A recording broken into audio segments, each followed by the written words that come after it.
Police వారి హెచ్చరిక. Road ప్రమాదములను నివారించడానికి తగు జాగ్రత్తలు తీసుకోవలను. హెల్మెట్ ధరించండి, రక్షణ పొందండి. కారులో ప్రయాణించేటప్పుడు సీట్ బెల్ట్ తప్పనిసరిగా ధరించండి. పరిమితికి మించి ఆటోలో ఎక్కువ మంది ప్రయాణించవద్దు. హెల్మెట్ ధరించడం వలన అనుకోకుండా ప్రమాదం జరిగిన, తలకు గాయములు తగలకుండా ఉండటం వలన ప్రమాద తీవ్రత తగ్గి మీ ప్రాణాలను రక్షించుకోగలుగుతారు.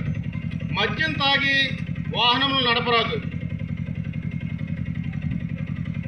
చలికాలం వలన మంచు తీవ్రత ఎక్కువగా ఉండటం వలన ప్రమాదములు జరిగే అవకాశం ఎక్కువగా ఉన్నది. కావున వీలైనంత వరకు రాత్రిపూట ప్రయాణములను వాయిదా వేసుకునవలెను.